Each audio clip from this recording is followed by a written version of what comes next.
Bon, malheureusement, YouTube, maintenant, ils ont mis de la publicité partout. Ça avait déjà commencé il y a 2 3 ans. J'avais tiré la sonnette d'alarme. J'avais prévenu mes frères de la Darwa. Je leur avais dit, faites attention, la publicité, c'est interdit. Ne monétisez pas vos chaînes. Certains ne m'ont pas écouté. Ils ont sombré, ils ont cédé aux sirènes. Parce que on peut gagner de l'argent, énormément d'argent sur YouTube, hein, je vous cache pas. Tu peux te faire très facilement 2000, 4000, 10 000 euros, 15 000 euros, 20 000 euros par mois, facilement quand tu es un grand prédicateur qui, à chaque vidéo, fait très facilement 100 000, 200 000 vues. Bah, imagine, tu sors une vidéo par semaine seulement, ça y est, tu gagnes 4 SMIC, 5 SMIC, et beaucoup plus. Le truc, c'est qu'on avait encore le choix. Maintenant, YouTube ne nous a plus laissé le choix. Alhamdoulilah, Allah m'a permis, moi, de trouver un glitch. Et je l'ai déjà expliqué publiquement pour que mes frères dans la Darwa écoutent, ceux qui font Darwa, mettent en pratique. Et c'est que tu souscrives au programme de partenariat avec YouTube pour possiblement gagner de l'argent. Et ensuite, à chaque vidéo que tu uploads, YouTube te propose, est-ce que tu veux monétiser ta vidéo ou non? Eh ben, tu cliques non. Est-ce que vous voyez des pubs sur mes vidéos depuis 6 mois facile, jusqu'à ce que YouTube impose des vidéos et qu'on a les moyens justement de contourner ça? Donc non, alhamdoulilah. Malheureusement, tu vas écouter même des cours arabes. Hein. Je suis tombé, j'ai écouté un dars d'un grand savant sur une grosse chaîne. Je suis tombé, voilà, sur de la musique avec des femmes, etc.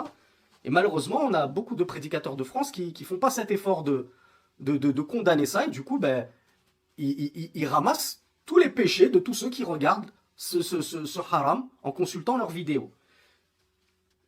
Et c'est triste parce que je l'ai suffisamment fait savoir. Et c'est tout simple à régler ce truc. Donc tout ça pour dire, la vidéo, ça dépend quoi. Si c'est pour regarder du halal, il n'y a pas de mal. Si c'est pour regarder du haram, bien sûr que ça t'est interdit à toi et c'est interdit de le faire avec autrui. C'est pas parce que ta maman t'appelle pour faire ça que tu dois lui répondre. Oui, Bintamine en plus, elle nous dit que bien souvent, il n'y a pas moyen de skip les vidéos. Alors sachez déjà, je vous le dis, hein, comme ça vous saurez qui est honnête et qui est malhonnête. Parce que vous savez que moi, je n'aime pas les prédicateurs malhonnêtes. Et à chaque fois que je cite des noms, je me fais incendier, on crie à la jalousie, etc. Alors tant pis, vous voulez plus que je cite de noms, je cite plus de noms, puis débrouillez-vous. Mais sachez que lorsque la vidéo n'est pas skippable, très généralement, c'est que c'est le propriétaire de la chaîne qui a réglé ça. Pour imposer aux gens de supporter les 30 secondes de vidéo. Parce que normalement, tu as le choix de sélectionner vidéo désactivable ou non. Eh bien malheureusement, tu as des prédicateurs, plus bien sûr tu vas rester devant la pub, plus le prédicateur il se fait de l'argent. Et sachez que toutes les skippables, ça veut dire sautables, désactivables. Quand tu peux désactiver au bout de 5 secondes, et le bon soupçon, dis-toi, c'est YouTube qui l'a imposé. Le prédicateur n'y est pour rien. Il n'y est pour rien, mais j'ai déjà expliqué aux gens comment faire pour se débarrasser de ces cochonneries. Mais si tu vois qu'il y a le compteur de 30 qui défile et tu peux pas désactiver, sache que très généralement, le prédicateur, il n'est pas innocent là-dedans. C'est lui qui a monétisé sa chaîne. C'est lui qui sélectionne, je veux des publicités non désactivables pour me faire encore plus d'argent. Et quand vous voyez des publicités qu'on appelle mid-roll, de base, YouTube n'impose pas le mid-roll. Il te met des publicités en tout début de vidéo et parfois en fin de vidéo. Quand tu as des publicités toutes les 5 minutes là, qui viennent te casser la tête dans un dars, dis-toi que c'est le prédicateur qui a appuyé volontairement sur l'option mid-roll pour se faire encore plus d'argent. Ah oui, ils sont là, beau camis, belle barbe, beau décor, on te parle de Kitab wa Sunna et faut pas croire qu'on est tous infaillibles. Il y en a, leur tentation, c'est les femmes. T'as des prédicateurs qui vont aller draguer des femmes dans la sphère du privé. T'as des prédicateurs, leur tentation, c'est l'argent. J'ai besoin de m'acheter... Regardez, j'ouvre une toute petite parenthèse, on va finir rapidement là-dedans. Moi, j'avais dit aux gens, voilà, maintenant, je refuse plus les donations, parce que vous êtes nombreux à me proposer de m'aider dans ma darwa, surtout depuis que je suis retourné en terre d'islam. Moi, j'ai plus d'aide, ni française, ni ici. J'ai pas de CAF, j'ai rien du tout. Donc maintenant, je suis plus dans une situation aussi confortable que quand j'ai prêché pendant 6 ans en France, que j'avais ma CAF, j'avais mon salaire de la mosquée, ma petite enveloppe. Donc je pouvais me permettre de m'entretenir moi-même et de financer ma darwa avec mes propres deniers, comme je l'ai fait pendant 7 ans, sans rien demander à personne. Je suis arrivé là, j'ai pris une douche froide, j'ai vu que c'était difficile. J'ai dit aux gens, bon, maintenant que et à chaque fois que les gens me proposaient de me donner de l'argent, je disais non. Alhamdoulilah, je ne suis pas à la rue. Pour l'instant, je n'ai pas besoin de votre aide. Je préfère me débrouiller tout seul et financer tout seul ma darwa. Quand j'ai ouvert cette porte aux gens, alhamdoulilah, il y a des gens qui ont vu que j'avais des vidéos de piètre qualité. Je filmais avec ma webcam et mon téléphone portable. J'avais pas de micro à l'époque. J'avais un ordinateur qui laguait à mort. À chaque fois, on me disait tu bugs, tu bugs, tu bugs. Les gens devenaient fous. Fallait que je laisse passer le PC toute la nuit pour uploader parce que j'avais une connexion internet catastrophique, etc. Donc il y a des gens qui m'ont aidé. Vous voulez des chiffres? Et je vais être transparent avec lui. On m'a donné 3 000 euros de dons. J'ai réussi à avoir 3 000 euros. Et je vais pousser la transparence jusqu'au bout. Et vous pouvez prendre cet extrait et le publier. J'ai rien à cacher, c'est votre argent. Vous avez un droit de regard. Quand je dis vous, ceux qui m'ont aidé ils ont un droit de regard. Ils ont le droit de savoir qu'est-ce que j'ai fait avec cet argent. Avec cet argent-là, je vais vous donner même le modèle. Vous allez chercher sur Internet. Ma caméra s'appelle Lumix GH5. Voilà, tu veux regarder combien elle m'a coûté? 10 000 euros, 30 000 euros. Tu veux savoir combien ça coûte? Une belle caméra. Regardez les nouvelles vidéos que je fais. On m'a tout. Vous êtes nombreux à m'avoir félicité. Vous m'avez dit, alhamdoulilah, il y a une belle qualité maintenant. C'est grâce à Allah Azzawajal, puis grâce à vous qui m'avez aidé. Moi, j'ai aucun mérite. Vous m'avez aidé à m'acheter du matériel que je n'avais pas les moyens de financer moi-même. Voilà, j'ai acheté une belle caméra. GH5. Vous la trouvez? Je l'ai même conseillé à mon ami, à mon frère de la Da'wa, Ibrahim Aboul Qasim. D'ailleurs, si vous voyez de la chaîne Apprendre l'Islam facilement, si vous voyez que ces prochaines vidéos, elles auront gagné en qualité, vous saurez que je n'y suis pas pour rien. Parce que je lui ai dit, vas-y, prends-la, regarde, elle a fait de super belles vidéos. Toi qui nous fais toujours des belles vidéos, des beaux dolous à la plage, en pleine forêt, tu vas régaler tes auditeurs. J'ai pris un micro Rode wireless, 120 euros, quelque chose comme ça. La caméra, elle coûte, comme je vous ai dit, en pack avec un micro, elle est à 900 euros. Tu rajoutes 100 euros pour le micro. Tu rajoutes 100 euros pour une lumière, là, pour avoir un petit peu de lumière. T'as absolument besoin d'un PC? Allez, admettons. Vas-y, 500 euros. Tu te prends un PC avec un écran. Admettons que t'avais un tacos comme moi, hein, un train à vapeur. Allez, vas-y, prends-toi un PC à 500 euros. On est à combien là, mes frères et mes sœurs? Caméra, micro, PC, moniteur, lumière. Est-ce qu'il faut autre chose pour faire Darwa? Est-ce qu'on a besoin d'autre chose pour faire de belles vidéos? Un son correct, belle vidéo, une belle lumière, un beau PC. On est à quoi? 1500? C'est ça? 1500? 2000, si vous voulez, maximum. Eh bien, qu'est-ce que je vous ai dit? Je vous ai dit, avec le reste, eh bien, je vais souscrire à la fibre. Avant, j'avais une connexion qui coupait tout le temps. J'aurais dit, ben, avec le reste, moi, je paye ma part d'Internet, que j'ai l'habitude de payer, et le surplus que me coûte la fibre, eh ben, ce sera vos donations qui vont passer dedans. Comme ça, toutes les vidéos que je peux maintenant filmer en 4K par votre cause, belle qualité, qui me demandent plus de bande passante, donc j'ai besoin de la fibre, etc. Tout ça, c'est vous qui allez prendre les hasanats. Tous ceux qui m'ont aidé, Inch'Allah, et tous ceux qui aident les prédicateurs de manière générale, ils prennent une grande part de la récompense de tout ce qui découle de leur da'wah. Parce que sans Allah, puis sans votre cause, ben on serait encore là où on était il y a 3 ans, avec des vidéos qui ne donnent pas envie d'être regardées, qui ne donnent pas envie d'être écoutées, des séminaires qui ne peuvent pas se tenir correctement parce qu'on n'a pas la connexion adéquate, etc. Donc, vous avez vu, on peut, avec 2500 euros, s'acheter du matériel pour faire une super bonne da'wah. Donc, comme je vous le disais, je reviens à mes moutons, on a des prédicateurs qui abusent de la naïveté des sœurs, on a des prédicateurs qui malheureusement abusent de la générosité de leur public. Donc, les prédicateurs ne sont pas infaillibles. Ils ont leurs défauts. Et moi, j'ai des défauts. J'ai des défauts aussi. Moi, mon défaut, vous allez dire, Samy, parfois il est trop dur. Parfois il parle mal. Parfois il fait des blagues de très mauvais goût, etc. La perfection n'appartient qu'à Allah. Et le prédicateur parfait, il est mort il y a plus de 1400 ans. Depuis, ça n'existe. On a pu rencontrer de prédicateurs parfaits qui n'a aucun faux pas.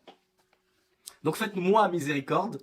Faites miséricorde à mes confrères de la Darwa qui ont des faiblesses, que ce soit au niveau de la façon dont ils gèrent l'argent qu'on leur confie, etc. Ne les enfonçons pas. Invoquons Allah subhanahu wa ta'ala pour qu'il leur facilite et qu'il purifie leur intention. C'est le principal. Donc je suis parti dans ce gros hors-sujet juste pour la vidéo. Vous savez, est-ce que les vidéos c'est halal, etc. Bon, vous savez maintenant.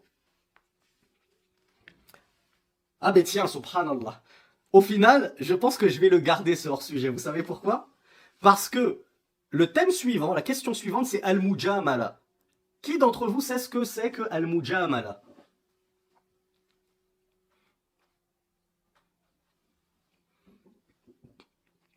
Alors bravo Altaïr qui a reconnu la racine Al-Jamal, la beauté. Bravo Bilal. Alors bravo Shahira, très bien. Shahira, elle a eu la bonne réponse directe. Al-mujamala, le terme précis en français, c'est la complaisance. Faire preuve de complaisance. Savez-vous ce que signifie faire preuve de complaisance? Eh ben, faire preuve de complaisance, c'est tout le contraire de ce que je viens de faire là pendant 10 minutes. Ça veut dire tu vas brosser dans les poils dans les sens du poil la personne et tu vas pas lui indiquer ses erreurs, ses manquements, ses défauts. Tu vas dire ah, c'est bon, tout est bien. Moi, je vais aller voir mes frères Da'i et je leur dis non mais c'est pas grave les publicités sur YouTube, c'est normal, faut bien vivre. Regardez, moi je fais un séminaire de 10 heures. Entre parenthèses, je vais très probablement devoir vous rajouter encore une semaine de séminaire et peut-être même deux parce que je vois à quel point je prends mon temps pour développer ce livre-là. Je me dis qu'on aura besoin de 3 semaines, 4 semaines. Pourquoi je vous dis ça? Ah oui, on fait des séminaires de 2 semaines, 3 semaines, on leur donne de notre temps, etc. Et on a 20 participations. Un qui donne 1 euro, l'autre il donne 5 euros. Ah, Allahumma barik, il y en a, il a donné 100 euros. À lui tout seul, il a sauvé, il a couvert les frais, etc. Donc, on vit pas de la darwa. Donc, si on prend pas l'argent de YouTube, de qui on va le prendre? Les frères et les sœurs, ils ont pas envie de nous aider, nous, les toulabaïm. Dès qu'il y a des cagnottes, oui. Mais dès que on essaye de travailler honnêtement, on dit voilà, on propose un travail, je propose des cours d'arabe, je propose des cours de religion, je propose des séminaires, ils veulent pas donner. Mais si tu leur dis cagnotte, j'ai besoin d'un nouveau caméscope à 5000 euros, ils vont te le payer en un jour. Hein. Les frères, ils aiment les cagnottes, mais ils aiment pas aider ceux qui n'aiment pas demander et qui essaient de travailler discrètement sans rien demander. C'est comme ça, les choses marchent à l'envers, il faut accepter, c'est la vie. On est à la fin des temps. Donc, moi je vais aller voir mes frères prédicateurs et je vais leur dire c'est pas grave les vidéos sur YouTube, allez. De toute façon, ils ont qu'à fermer les yeux. Ton public, il a qu'à fermer les yeux, il a qu'à se boucher l'oreille, il a qu'à muter. Toi, t'es pas responsable. Et l'argent que tu gagnes, en plus, tu vas le réinvestir dans ta darwa, non? Ça te permet de vivre et de faire des conférences, etc. Donc regardez, c'est ça. Tu vas... comment je l'ai traduit le terme? La complaisance. Tu vas faire preuve de complaisance. Tu vas fermer les yeux sur ses manquements et au lieu de lui donner un vrai conseil dont il a besoin pour rencontrer Allah dans la vie future, tu vas un petit peu, comme j'ai dit, le brosser dans le sens du poil, le complimenter, lui faire croire que tout va bien, parce que tu veux pas le froisser. T'as pas envie qu'il soit... il dise, ah, moi, ce frère-là, je veux plus en entendre parler. À chaque fois que je le vois, il me dit, voilà, t'as fait ci, t'as dit cela, c'est une erreur, t'as fait ceci, c'est une erreur. Ne me parlez plus de ce frère-là, c'est plus mon ami. Les gens ne veulent recevoir que des compliments. Ils n'ont pas envie que tu pointes du doigt leurs erreurs pour les tirer vers le haut. Certainement pas pour les tirer vers le bas. Donc ça, c'est faire justement preuve de complaisance. Tu leur dis, voilà, ta cagnotte, 20 000 euros, 30 000 euros, Harry, c'est abusé. Comment ça se fait que moi, je m'en suis sorti avec 3 000 euros, j'ai réussi à acheter tout ce qu'il me fallait et j'ai même eu un excédent qui m'a permis d'investir dans la fibre. Comment toi, t'as besoin de 10 fois plus? C'est quoi le truc? T'as 10 caméras, 10 micros, 10 PC, t'as tout acheté en 10. Au cas où il y a une panne d'un appareil, t'en as un. Donc c'est ça, tu vas le flatter. Tu vois, ah non, mais c'est normal, 30 000 euros. Bah, bien sûr. Tu les as mérités, frère. Il n'y a pas de mal à prendre 30 000 euros sur le dos des gens. De toute façon, les frères et les sœurs, ils sont en France. En Belgique, ils touchent le RSA, ils touchent les allocs. Ils ont de l'argent. Pourquoi nous, on va pas profiter que ceux qui nous écoutent, ils ont de l'argent? Donc si on peut faire des cagnottes à 20 000, 30 000, 40 000, pourquoi nous priver? Si les gens donnent, on les a pas forcés, on leur a pas mis le couteau sous la gorge, eh ben tant pis pour eux. C'est ça le mujamala. T'es en train de l'enfoncer dans son péché parce que tu veux pas lui dire la vérité, tu veux pas le froisser, tu veux pas te le mettre à dos. Et comme l'ont dit certains compagnons du messager d'Allah sallallahu alayhi wa sallam, même si dans la chaîne de transmission jusqu'à ses compagnons, il y a à redire, donc on ne sait pas si c'est vraiment imputable à Abu Moussa al-Ash'ari, qui est connu pour être celui qui a dit cela, ou bien Abu Dhar al-Ghifari, mais dans tous les cas, des salafus salih ont dit ça. Ils ont dit le fait de dire la vérité ne m'a laissé aucun ami. Et ça, c'est tellement vrai. Et moi, je vous dis, le fait de dire la vérité depuis 7 ans ne me laisse aucun abonné. Mais vous êtes là, ah Samy, t'as 25 000 abonnés, mais c'est quoi 25 000 abonnés? Quand tu regardes des gens qui ont zéro cursus, zéro étude, c'est des influenceurs. Il t'ouvre sa chaîne, YouTube, TikTok, il parle de religion, alors qu'il ne l'a pas étudié, la religion. Il a 100 000, 200 000, 1 million, 2 millions. Des influenceurs qui ont 10 fois, 100 fois plus que des étudiants en sciences. Quand on ose dire ça, on va dire, ouais, vous êtes jaloux d'eux. Donc, vous comprenez pourquoi à un moment on est fatigué, on n'a même plus envie de nous battre et de parler de ça. On dit, bah, écoutez, d'accord, ça y est, on se tait. Bah, continuez à les suivre. Si ça vous fait plaisir, continuez.